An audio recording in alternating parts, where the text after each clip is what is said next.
name's Gary Lyon, and my family is Terry, my wife. My son is Thomas, and our daughter was Carrie Ann. And we started attending during Keith Wise's pastoral time here. Keith, and it was in the mid 80s, I hope. I think that's when it was. So anyway, and then Ed Stanton came after he did, and so that was a time, all of that time was with our family, whole family attended here. So that's kind of a special time for me.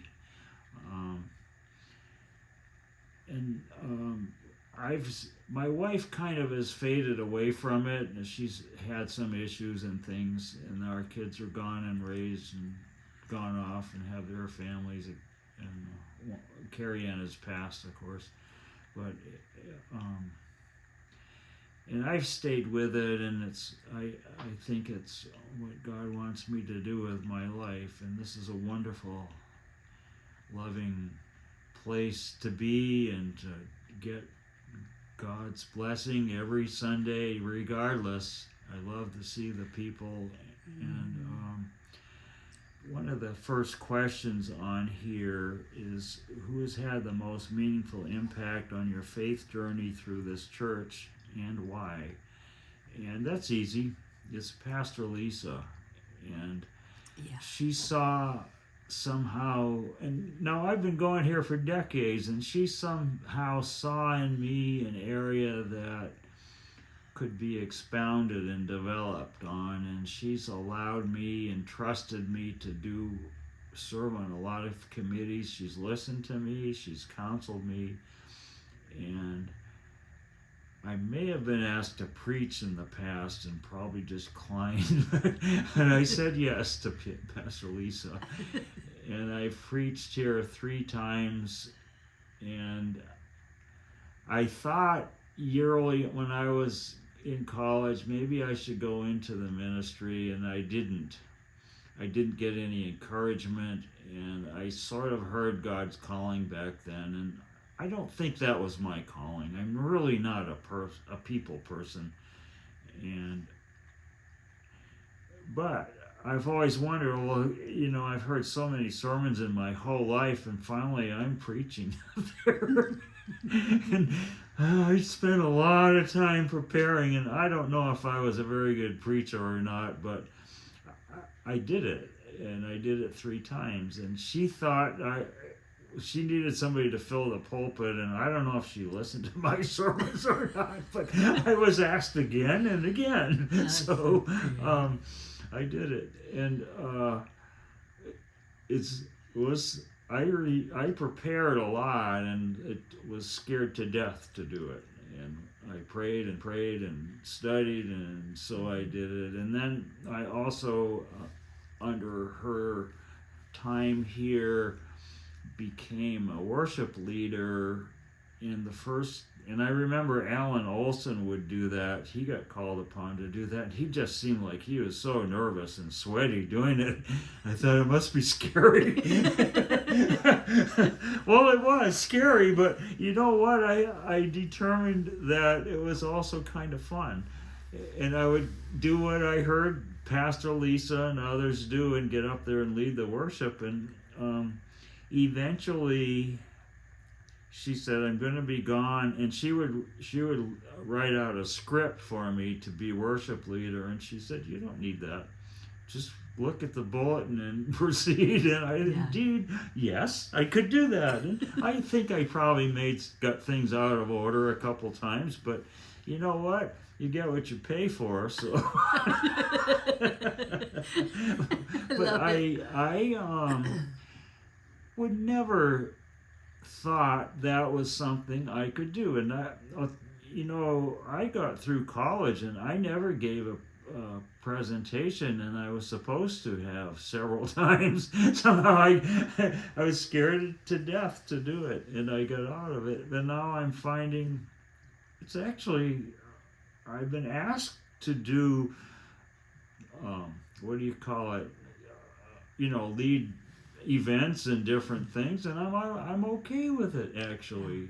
Who knew that? But so this is something that Pastor Lisa has kind of developed in me and trusted, and I know she's trusting me to do a good job, and so I did, and I've had success with it. So the next question, I didn't get too far with the questions because the first three were, you said to pick three, so 3 or more, yeah. yeah. And this second thing was, what's a moment or event in the church's history you'll never forget? I'm not going to name a name. However, there was a friend and a church member active in the church. He often was disgruntled about how things went, and one time it came to a head at the church conference, and he brought a 5-gallon bucket full of rocks and went up in front and I don't remember his script, but it wasn't pleasant. The thing is I'm an imminent threat to you guys. I have a bucket of rocks here, and it was, let him who sinned first throw the first rock. Spike Christopher was attending with his wife at the time, and I was glad that he was there. But this is a negative thing in our church's history in a way, except that this is a place of loving kindness, and this is how that transpired. That issue was handled and went by, and there we went. And so I thought, that's grace in action right there. That's what we're about right here. We're about love and kindness, and you're angry about something, we still love you. Okay? And that's not what they're looking for with that question, but I just thought that's a poignant time in my going here. And there's a lot of other moments, but that was one. So. Wow. Here's another one that's really pretty funny. Steve Lambert was here, and I think our members, our church here, has done a wonderful job.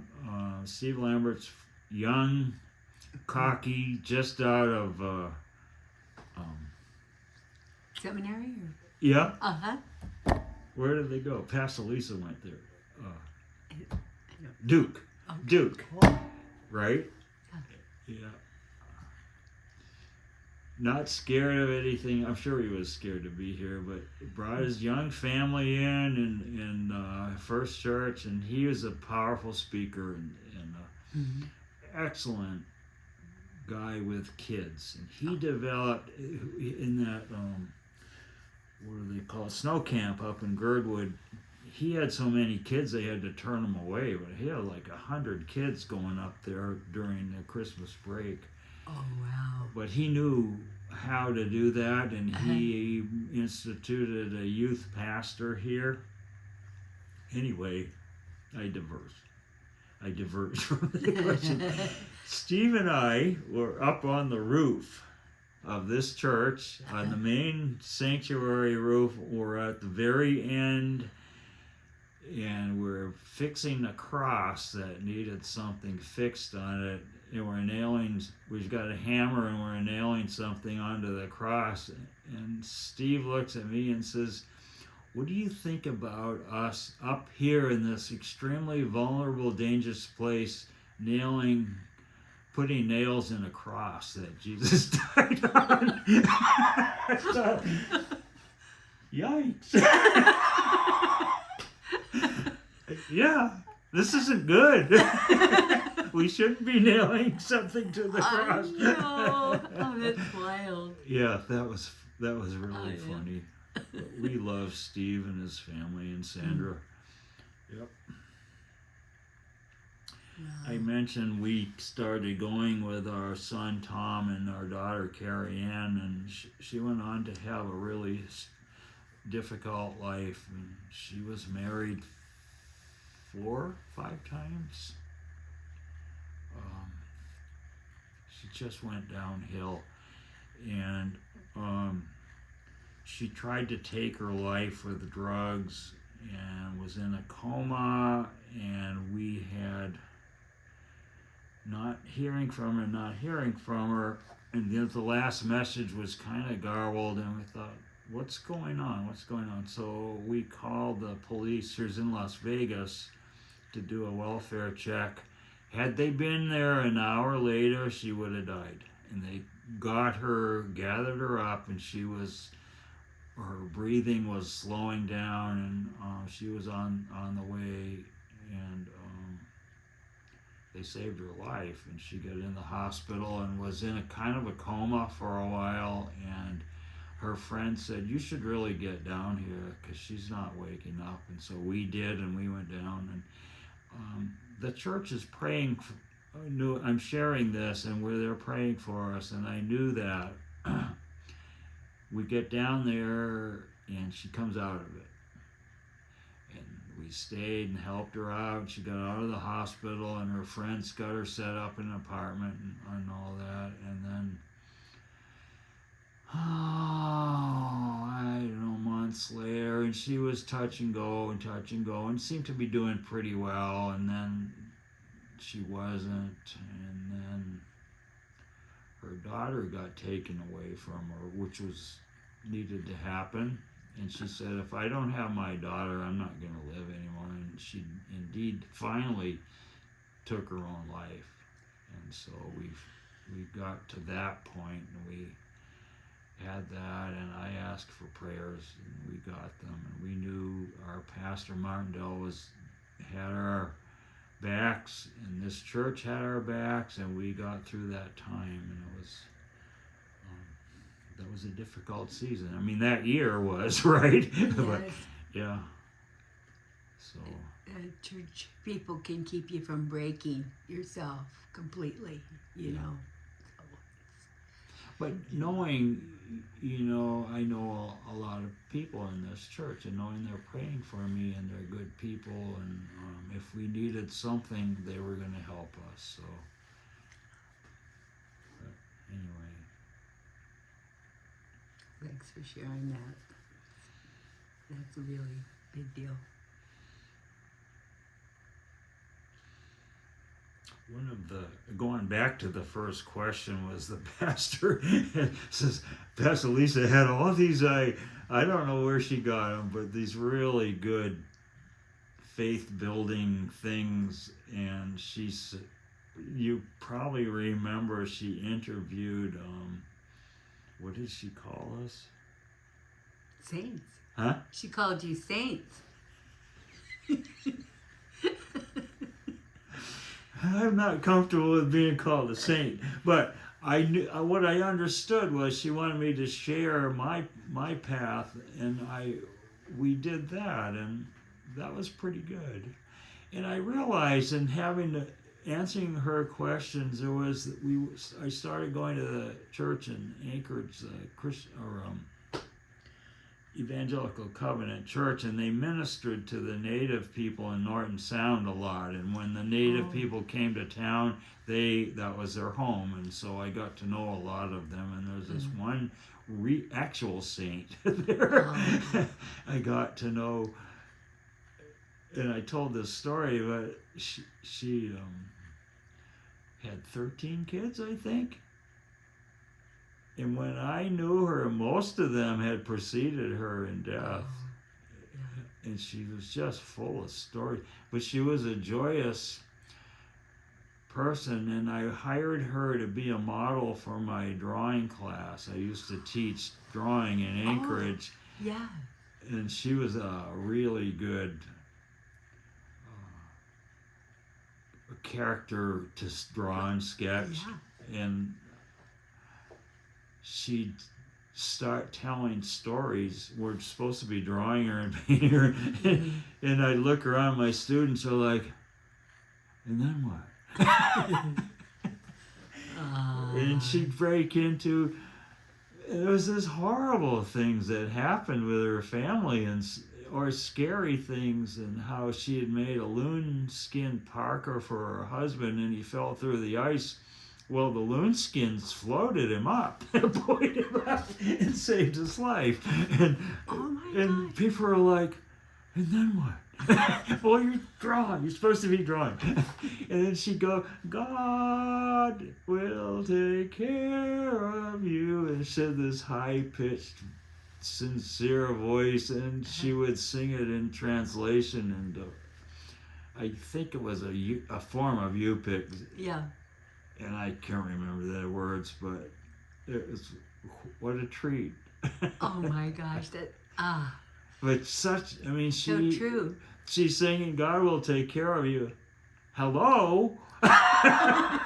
It's not like words out of a hymnal, you know. Right, It was coming out of here. God Right. took care of her whole life. So, Yes. yeah. But a true saint, you know, not like me. I'm no saint. As people, you know, the saying goes. Yeah. I didn't say that when she told me I was a saint.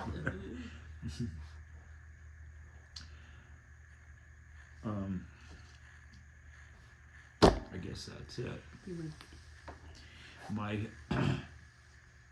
favorite hymn, at least right now for a few years, has been "Come Thou Fount of Every Blessing." It's a wonderful song. And then,